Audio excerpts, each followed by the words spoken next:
Bismillahirrahmanirrahim. Assalamu alaikum students.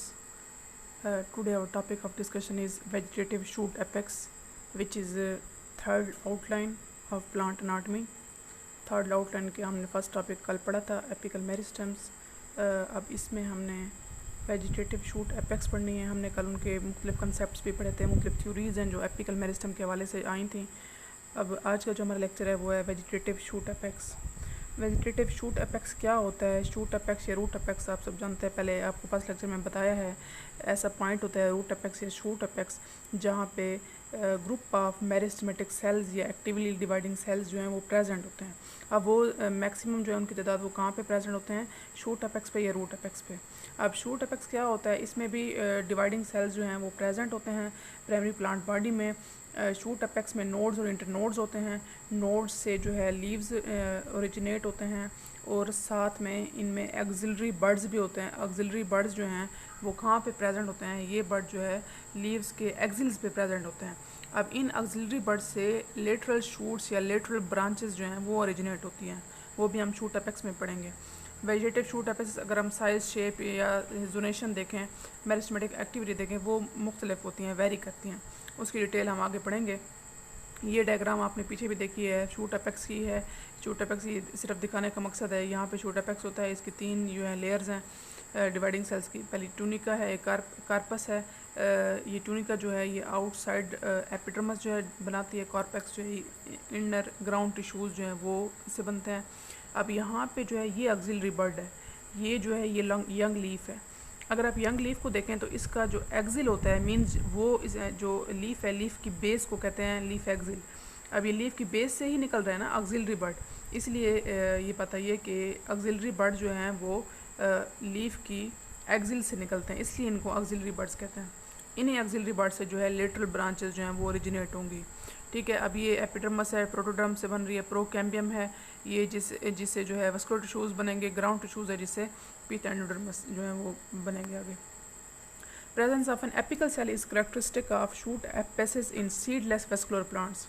अब एक बात आपको पहले भी बताई थी जब हमने मेरिस्टम्स का चैप्टर स्टार्ट किया था, उसमें ये कि ये जो लोअर वेस्कुलर प्लांट्स होते हैं, मीन जो सीडलेस वेस्कुलर प्लांट्स हैं, उनमें टोटली सिंगल एपिकल सेल होता है. वो पूरी प्लांट बॉडी में जो है वो सिंगल एपिकल सेल ही डिवाइडिंग होता है. वो डिवाइड होकर सेल्स मुख्तलिफ ऐड करता है इन ऑल द एंगल्स. कोई स्पेसिफिक पॉइंट नहीं होता, कोई स्पेसिफिक एंगल नहीं होता. वो उसकी जो फ्रीक्वेंसी है डिवीज़न की वो भी इक्वल होती है. वो हर साइड से जो है सेल्स ऐड करता है और इरेगुलर प्लांट बॉडी जो है उसमें डेवलप हो जाता है. तो यहाँ पे ही बताया कि वो जो एपिकल सेल है वो क्या होता है? इनिशियल सेल होता है, सेंटर में होता है. ज़्यादातर एपिकल सेल्स जो हैं वो पिरामिडल शेप के होते हैं और उनकी जो फ्री सरफेस है वो ऊपर की तरफ होती है और जो बाकी तीन साइड्स होते हैं वो नीचे की तरफ होते हैं. ये टेट्राहेड्रल जो है एपेक्स पे टेट्राहेड्रल होता है. बाकी जो सेंटर की बात हुई है वहाँ पे पिरामिडल होता है. एपेक्स पे ये टेट्राहेड्रल होता है, उसकी डेरिवेटिव जो हैं वो उसी में से ही निकलते हैं, उसी एपिकल सेल से निकलते हैं.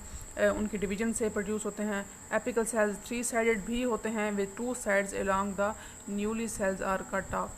2 साइड से जो है न्यूली सेल्स जो हैं वो अगर जो हैं 2 साइड से न्यूली सेल्स निकलते हैं तो वो 3 साइड जो थर्ड साइड होती है वो अपर साइड पे होती है. तो मुख्तलिफ शेप्स होती हैं. और ये एपिकल सेल होता है किसमें? लोअर वेस्कुलर प्लांट्स में होता है. वहीं सिंगल सेल ही डिवाइडिंग होता है. किसी किस्म का शूट अपेक्स या रूट अपेक्स का कंसेप्ट नहीं होता कि उन्होंने जस्ट एपेक्स पे ही प्रेजेंट होना है. बस उनमें सिंगल एपिकल सेल होता है जो कि डिवाइडिंग होता है, जिसका डिवीजन ऑफ प्लेन जो है वो इन ऑल द प्लेन्स होता है, कोई एंगल ख़ास नहीं होता. तो वो किस में होगा? लोअर वेस्कुलर प्लांट्स या सीडलेस वेस्कुलर प्लांट्स में होगा. अब एक और कंसेप्ट है मेरिस्टेम डिएटेंट कंसेप्ट. इसके मुताबिक क्या है? इस कंसेप्ट के मुताबिक एक सेंटर होता है, क्विसेंट सेंटर, शूट्स में या रूट्स में. अब ये सेंटर कौन सा पॉइंट होता है? वो पॉइंट होता है जहाँ पे मेरिस्टेमेटिक माइटोटिक एक्टिविटी जो है सेल्स की बहुत कम होती है, इनएक्टिव होती है. वहाँ पे मेरिस्टेमेटिक एक्टिविटी या माइटोटिक एक्टिविटी हो ही नहीं रही होती, सेल्स डिवाइड हो ही नहीं रहे होते. तो वो उस पॉइंट को क्या कहते हैं? क्विसेंट सेंटर कहते हैं. मीन्स कोई भी मल्टीसेलुलर अगर ऑर्गेनिज्म है, कोई प्लांट है, तो उसमें जो है जो यंग पार्ट्स होते हैं प्लांट के, वो उनमें जो माइटोसिस होती है वो एक्टिव होती है. लेकिन कुछ पॉइंट्स ऐसे होते हैं जहाँ पे जो है ये थोड़ी स्लो होती है, इनएक्टिव होती है माइटोटिक एक्टिविटी. तो उस पॉइंट को क्विसेंट सेंटर कहेंगे.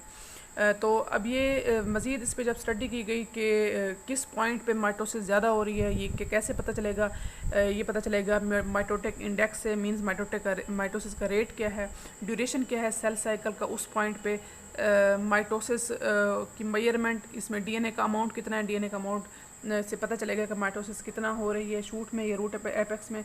इस तरह से ये चीज़ जो है क्लियर हुई कि सिर्फ शूट एपेक्स और शूट एपेक्स पे ही ग्रोथ जो माइटोटिक एक्टिविटी है वो मैक्सिमम होती है, और एक ऐसा पॉइंट आता है जहाँ पे ये बिल्कुल इनएक्टिव हो जाती है, उस पॉइंट को क्या कहेंगे, क्विसेंट सेंटर।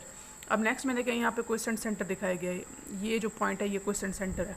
अब इस पॉइंट पे देखें आपको नहीं नज़र आ रहे होंगे मुख्तलिफ सेल्स जो हैं वो बॉक्सेस की शक्ल में, यहाँ पे इस पॉइंट पे कोई सेल्स बॉक्सेस की शक्ल में नहीं है, यहाँ पे तो हैं, ये इस पॉइंट पे हैं, ये सारे सेल्स दिखाए गए हैं मुख्तलिफ, लेकिन यहाँ पे देखें कोई सेल डिवीजन नहीं हो रही। तो इस पॉइंट पे जहाँ पे कोई डिवीजन नहीं हो रही, माइटोटिक डिवीजन नहीं हो रही, ये पॉइंट कौन सा होगा, क्विसेंट सेंटर होगा। और इसके अलावा ये जो आउटर बाकी प्रोटोडर्म, ग्राउंड मेरिस्टम, प्रोकैम्बियम आप पीछे भी पढ़ चुके हैं, वही मेरिस्टम्स हैं। यहाँ पे ये रूट कैप दिखाई गई है। इसी तरह यहाँ पे भी देखें क्विसेंट सेंटर दिखाए गए। मजीद क्लियर करने के लिए इस पॉइंट पे जो है क्विसेंट सेंटर होता है, means behind apical meristem, apical meristem के थोड़े से पीछे जो है ये क्विसेंट सेंटर होता है। एपिकल मेरिस्टम तो बिल्कुल इस पॉइंट पे होता है ना, तो यहाँ पे जो है ये क्विसेंट सेंटर होता है बिहाइंड एपिकल मेरिस्टम। तो इस पॉइंट पे जो है माइटोटिक एक्टिविटी थोड़ी सी इनएक्टिव होती है। Zonation found in ginkgo apex has served as a basis for interpretation of shoot apices in other gymnosperms. अब जिंको क्या है, जिंको भी इसी का ही मेंबर है, जिम्नोस्पर्म्स का मेंबर है। अब कहते हैं जिंको में जो जोनेशन है वो एक बुनियाद है बाकी सब जिम्नोस्पर्म्स की शूट एपेसिस की स्टडी करने के लिए, एक बेसिस जिंको ने प्रोवाइड की है। मींस इसमें जो जोनेशन है वो स्पेसिफिक है जो सब जिम्नोस्पर्म्स को डिस्क्राइब करती है, उनके शूट एपेसिस को। अब उसमें क्या है, सेटोलॉजिकल जोन्स हैं जो कि सबसे पहले फोस्टर ने स्टडी किए थे जिंको बाइलोबा में। जिंको बाइलोबा इसका कंप्लीट नेम है। जिंको में देखा जो एपेक्स है वो कुछ ख़ास इनिशियल्स से मिलके बना होता है, इनिशियल्स का ग्रुप होता है, उससे बनता है, जो क्या कहलाते हैं, एपिकल इनिशियल ग्रुप्स कहलाते हैं। ये जो है क्या बना रहे हैं, सेल का एपेक्स बना रहे हैं। अब इससे जो है इस एपिकल इनिशियल सेल से जो ग्रुप ऑफ सेल्स बनेंगे, अब इससे क्या बनेंगे, इसने क्या बनाया, शूट एपेक्स बना, इन ग्रुप इन अब एपिकल इनिशियल सेल से जो है क्या बनेगा, ये कहाँ से बने, ये शूट एपेक्स से बने। इन एपिकल इनिशियल से सेंट्रल मदर सेल जोन बनेगी। अब ये सेंट्रल मदर सेल जोन जो है ये दो तरह के जोन्स मज़ीद जो हैं इससे बनते हैं। अब जो सेंट्रल मदर सेल जोन के बिल्कुल नीचे जो मेरिस्टम होती है उसको कहते हैं रिब मेरिस्टम या पिथ मेरिस्टम, जो कि यहाँ पे लास्ट में दिखाई गई है। और इस सेंट्रल मदर सेल्स के बिल्कुल साइड्स पे जो जोन होती है वो होती है पेरिफेरल जोन। आपको कल के लेक्चर में भी बताई थी ये बात। तो वो पेरिफेरल जोन होती है। ये दोनों मेन जोन जो हैं पेरिफेरल या पिथ मेरिस्टम जो हैं वो किससे बनते हैं, सेंट्रल मदर सेल जोन से बनते हैं। यहाँ पे दिखाया गया है, ये जो है आपको कल भी यही डायग्राम ही दिखाई थी, ये सेंट्रल जोन है, ठीक है। अब यहाँ पे जो है इस सेंट्रल जोन के बिल्कुल नीचे ये जो पॉइंट है यहाँ पे दिखाया गया रिब मेरिस्टम है, ये सेंट्रल जोन है, ये रिब मेरिस्टम है, और ये क्या हैं, पेरिफेरल जोन्स हैं। बिल्कुल इसको टोटली जो है वो ओवरलैप कर रहे होते हैं। ये L1 L2 L3 लेयर्स दिखाए गए हैं जोनेशन में, आपने जो पढ़ी थी वो वही कंसेप्ट है ये। अब है ट्रांजिशनल जोन। ट्रांजिशनल जोन क्या होती है, ट्रांजिशनल जोन ये होती है कि जो अभी आपने यहाँ पे देखे हैं सेंट्रल जोन जो आपने यहाँ पे देखी है, इस सेंट्रल जोन के नीचे बाज़-औक़ात जो डिवीज़न की एक्टिविटी होती है वो बहुत रैपिड हो जाती है, बहुत ज़्यादा एक्टिव हो जाती है। जब वो बहुत ज़्यादा एक्टिव हो जाती है, ग्रोथ बहुत तेज़ हो जाती है due to active growth, due to actively dividing cells. तो एक जो है इन सेंट्रल मदर सेल्स के नीचे जो है एक बिल्कुल सेंट्रल मदर सेल्स को देखें बिल्कुल ऐसे शेप है जैसे कप शेप हो, तो इसके नीचे भी बिल्कुल ऐसे कप शेप जो है स्ट्रक्चर बनता है due to actively dividing cells. उस कप शेप स्ट्रक्चर को क्या कहते हैं, उस जोन को क्या कहते हैं, उस एरिया को क्या कहते हैं, ट्रांजिशनल जोन। मींस फ़ौरन से ट्रांजिशनल जोन भी इसी नाम के हवाले से इसको कहा है, इसकी एक्टिविटी की, इसके फंक्शन के हवाले से कहा है, क्योंकि अचानक से ट्रांजिशन हो जाती है। पहले सेंट्रल मदर सेल जोन होते हैं, फिर उसमें से अचानक से ट्रांजिशनल सेल्स आ जाते हैं, ऐसे सेल्स जिनमें एक्टिविटी थोड़ी सी डिफरेंट है, एक ट्रांजिशन हुई, एक चेंज हुई, ट्रांजिशन मीन्स अचानक चेंज हुई। तो ये ट्रांजिशनल जोन है जो कि डॉटेड लाइन में दिखाई गई है, ये सेंट्रल जोन के बिल्कुल सेंट्रल मदर सेल्स के बिल्कुल नीचे होती है, जो कि टोटली पेरिफेरल जोन को भी रिब मेरिस्टम सबको जो है क्या कर रही है, सराउंड कर रही है। यहाँ पे भी यही है, ये जो है एक्सटेंड कर रही है, may extend to the surface of apical zone. ये एपिकल जोन बिल्कुल ये एपेक्स पे प्रेजेंट है, मींस यहाँ से लेकर यहाँ तक जो है ये क्या कर रही है, एक्सटेंड कर रही है। कौन सी जोन, ट्रांजिशनल जोन, जो कि सेंट्रल मदर सेल्स के नीचे होती है और यहाँ से जो रिब मेरिस्टम होती है उसके ऊपर होती है। अब नेक्स्ट है tunica corpus configuration is characteristic of angiosperm shoot apices. अब ट्यूनिका कार्पस जो कॉन्फ़िगरेशन है वो किस में हमने देखा था, हमने कल वाले लेक्चर में देखा था, वो शूट एंजियोस्पर्म के जो शूट एपिसिस हैं उनका जो है ये कैरेक्टरिस्टिक है। ये वही बात दोबारा रिपीट हो रही है, कार्पस था और ट्यूनिका थी। ट्यूनिका जो है उसमें एंटीक्लिनल डिवीजन होती है, कार्पस जो है उसमें क्या होती है, पेरिक्लिनल डिवीजन होती है। बाय पेरिक्लिनल डिवीजन्स ये जो इनिशियल्स हैं ये अपने डेरिवेटिव्स प्रोड्यूस करते हैं जो कि कार्पस के नीचे होते हैं, उसके सेल्स दोबारा डिवाइड करते हैं, हर प्लेन में डिवाइड करते हैं कार्पस के सेल। ये भी हमने देखा था, कार्पस के सेल्स जो हैं वेरियस प्लेन्स में जो है वो डिवाइड करते हैं। अब जो है सेल्स जो कार्पस से ही डिवाइड होते हैं वो सेंटर में आ जाते हैं, जिनको हमने क्या नाम दिया है, सेंट्रल जोन का नाम दिया है। वो वही सेंट्रल सेल्स जो हमने बिल्कुल पीछे देखे हैं, ये सेंट्रल जोन ये किसकी वजह से प्रोड्यूस होते हैं, इन्हीं कार्पस के सेल्स की मेरिस्टेमेटिक एक्टिविटी की वजह से ये प्रोड्यूस होते हैं। Together the corpus and tunica overlying the corpus constitute the central zone of promeristem of the meristem. Means जो सेंट्रल जोन है जो हमने अभी देखी है सेंट्रल जोन, वो जो है किससे बनती है, इन्हीं कार्पस और टूनिका के सेल्स के मेरिस्टेमेटिक एक्टिविटी से जो है वो सेंट्रल जोन जिसको प्रोमेरिस्टम का नाम दिया है वो जो है इससे प्रोड्यूस होती है। अब ओरिजिन ऑफ लीव्स, अब लीव्स कैसे निकलते हैं, लीव्स कैसे ओरिजिनेट होते हैं शूट एपेक्स से, ये पढ़ते हैं। लेटरल ऑर्गन जो लीव्स हैं वो शूट एपेक्स का पेरिफेरल जोन बना रहे होते हैं। अब लीव्स की जो अरेंजमेंट है, जो ख़ास रेगुलर ऑर्डर से जो है लीव्स स्टेम पे लगते हैं, उनकी अरेंजमेंट को क्या कहते हैं, फाइलोटैक्सिस का नाम देते हैं। ग्रीक वर्ड है, फाइलोन का मतलब लीफ है, टैक्सिस का मतलब अरेंजमेंट है। अब लीफ इनिशिएशन, लीफ कैसे निकलता है, इनिशिएट कैसे होता है, कहते हैं कुछ हिस्टोलॉजिकल इवेंट्स होते हैं जो कि लीफ इनिशिएशन के साथ जो है रिलेट करते हैं। Depends on the rate and plane of cell division. अब देखिए रेट और प्लेन ऑफ सेल डिवीजन उस पॉइंट पे, शूट एपेक्स के उस पॉइंट पे जहाँ से लीफ निकलना है, वहाँ से रेट और प्लेन जो है सेल डिवीजन का चेंज हो जाता है। मीन्स रेट मीन्स बढ़ जाएगा, ऑफ कोर्स बढ़ जाएगा, सेल डिवीजन ज़्यादा हो जाएगी उस पॉइंट पे जहाँ से लीफ ने निकलना है, इनिशिएट होना है। और दूसरा प्लेन ऑफ डिवीजन भी डिफरेंट हो जाएगी। पहले जो है ऐसे शूट एपेक्स सीधा जा रहा था तो प्लेन ऑफ डिवीजन जो है अकॉर्डिंग टू द एक्सेस थी। अब चूँकि साइड से लीफ ने निकलना है तो साइड से जाहिर है प्लेन ऑफ डिवीजन भी क्या हो जाएगा, चेंज हो जाएगा पहले से। तो ये दो चीज़ें चेंज होती हैं जब लीफ की इनिशिएशन हो रही होती है। कब, कहाँ पे, peripheral zone of apical meristem. Of course periphery से ही लीफ निकलेगा ना, लीफ दरमियान से तो नहीं निकलेगा। तो पेरिफेरल पॉइंट से जो एपिकल मेरिस्टम है वहाँ से रेट और प्लेन ऑफ डिवीजन चेंज हो जाता है। तो उसके रिजल्ट से एक प्रोट्रूजन, एक उभार जो है वो बन जाता है जिसको लीफ बट्रेस कहते हैं, उस एक्सेस की साइड से जहाँ से लीफ ने इनिशिएट होना है। अब यहाँ पे सिर्फ लीफ बट्रेस के लिए मैंने ये दिखाया है डायग्राम। एक तो लीफ का जो है कहाँ से लीफ बट्रेस निकलता है और जो लीफ का जो ब्लेड है उसकी इनिशिएशन कैसे होती है। यहाँ पे सब एपिकल इनिशियल्स दिखाए गए हैं। यहाँ पे सब एपिकल इनिशियल्स जो हैं इनका दिखाया गया कि ये इनकी एक्टिविटी से थोड़ा सा यहाँ देखें प्रोट्रूजन हो गई है, उभार सा प्रोड्यूस हो गया है, जिसको क्या कहते हैं, लीफ बट्रेस कहते हैं। यहाँ पे दिखाया गया सेंटर में जो डॉटेड सेल्स हैं, यहाँ पे ये प्रोकैम्बियम है। यहाँ पे थोड़े से 2 to 3 लेयर है, यहाँ पे मज़ीद बढ़ गई है, मज़ीद इनकी डिवीजन हुई है, तो ये मीन्स इनकी अपवर्ड ग्रोथ हो रही है। अब ये ज़्यादा डॉटेड सेल्स देखें, इसमें ज़्यादा हैं, इसकी जो लेंथ है वो भी बढ़ गई है, तो ये अपवर्ड ग्रोथ हो रही है। अब इसकी यहाँ पे दिखाया गया इसका लेमिना जो है उसकी इनिशिएशन हो रही है। यहाँ पे ये सेंटर में दिखाया गया ये प्रोकैम्बियम सेल्स हैं जो कि जिससे ब्लेड की ग्रोथ जो है यहाँ से स्टार्ट हो रही है।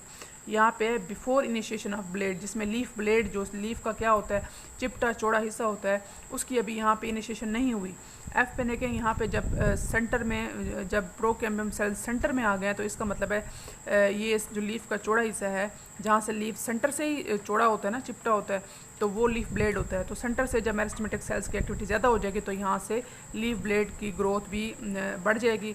यहाँ पे सब मार्जिनल इनिशियल्स हैं जो लीफ का मार्जिन बनाएंगे।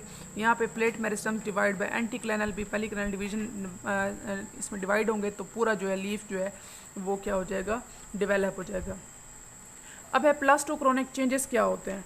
प्लास्टोक्रोनिक चेंजेस उसी लीव्स के इनिशिएट होने को ही कहते हैं। जब लीफ इनिशिएट होता है, किसी भी शूट एपेक्स से निकलता है, तो उस शूट एपेक्स के साइज़ में भी चेंजेस आते हैं, उसकी फॉर्म में भी चेंजेस आते हैं। उसके 2 मुख्तलिफ लीव्स जब निकलते हैं तो उसमें ज़ाहिर है प्लेन ऑफ डिवीजन में भी चेंजेस आती हैं। अब वो पीरियड या इंटरवल जब 2 लीव्स जो हैं निकलते हैं पेयर की शक्ल में या वर्ल बनाते हैं अपने प्राइमोर्डिया का, अपोजिट मीन्स एक लीफ जो है शूट है, शूट के जो एक इस साइड पे लीफ निकला और दूसरा इस साइड पे निकला, तो ये अपोजिट बिल्कुल होंगे, इसको वर्ल्ड लीफ कहते हैं। तो इस तरह से जो शूट में जो चेंजेस आएंगी प्लेन ऑफ डिवीजन के हवाले से, रेट ऑफ डिवीजन के हवाले से, या जो भी टाइम इंटरवल जितना लगेगा उन चेंजेस को कहते हैं जो कि शूट अपेक्स की मॉर्फोलॉजी को चेंज करें, वो क्या कहलाती हैं, प्लास्टोक्रोनिक चेंजेस कहलाती हैं। अब इस पैराग्राफ में क्या दिखाया गया है कि एपिकल मेरिस्टम्स का लीफ प्राइमोडियम के साथ क्या ताल्लुक है। जब लीफ प्राइमोडियम निकलता है वो तो एक्सेस से निकलता है, मींस एपिकल मेरिस्टम बिल्कुल ऊपर है, लेकिन लीफ जो है वो नीचे से निकल रहा है, तो उस लीफ के निकलने का एपिकल मेरिस्टम के साथ भी कोई ताल्लुक है। तो ये कहते हैं डिफरेंट स्पीशीज़ में डिफरेंट वेरी करता है, एपिकल मेरिस्टम्स के तकरीबन वैनिश हो जाती हैं, गायब हो जाती हैं जब लीफ प्राइमोडिया इनलार्ज होता है। मीन्स उस पॉइंट से एपिकल मेरिस्टम निकल जाएंगे क्योंकि जहाँ से जो है लीफ ने ओरिजिनेट करना होता है। अब लीफ प्राइमोडिया का ताल्लुक जो है कहते हैं पेरिक्लिनल डिवीजन से है at the initiation site. Periclinal division कहते हैं कहाँ पे होते हैं, L2 लेयर जो है वहाँ पे भी पेरिक्लिनल डिवीजन होती हैं और L3 में भी पेरिक्लिनल डिवीजन होते हैं। ये बात आपने माइंड में रखनी है, L2 और L3 लेयर्स में पेरिक्लिनल डिवीजन होती हैं जबकि L1 में एंटीक्लिनल डिवीजन होती है। अब ये पेरिक्लिनल डिवीजन मजीद स्प्रेड होती हैं दोनों लेयर्स में। कौन सी दोनों लेयर्स में, L3 एंड L2, जिसमें पेरिक्लिनल डिवीजन होती है। ये मजीद स्प्रेड होते हैं जिससे एक रिंग लाइक स्ट्रक्चर बन जाता है जो कि मेरिस्टम को इंसर्कल कर रही होती है। वो क्या कहलाता है, उसी से ही लीव जो है इनिशिएट हो रहा होता है, उसी सर्कल से। जब ये मीन्स चेंजेस हो जाती हैं तो फिर लीव्स जो है उसकी इनिशिएशन स्टार्ट हो जाती है। उसके बाद कहते हैं ये जो पैटर्न है लीव्स के निकलने का, ये डिपेंड करता है depth, on the basis of depth of tunica is variable. Tunica और कार्पस दोनों ही लीफ की फॉर्मेशन में कंसर्न होते हैं, depend on their quantitative relationship in a given apex के। कितना इनकी रिलेशनशिप है एपेक्स से, कितना अमाउंट है कार्पस का या टूनिका का, उसी हिसाब से लीफ जो है लीफ का प्राइमोडिया बनता है। तो ये बात जो है इस पैराग्राफ में लिखी गई है कि एपिकल मेरिस्टम्स का लीफ प्राइमोडिया के निकलने से क्या ताल्लुक है। So this was our today's lecture. कल इंशाल्लाह हमारी ये थर्ड आउटलाइन भी कंप्लीट हो जाएगी। हमारा रूट एपेक्स रहता है origination of root hairs, root cap, वो इंशाल्लाह हम कल देखेंगे।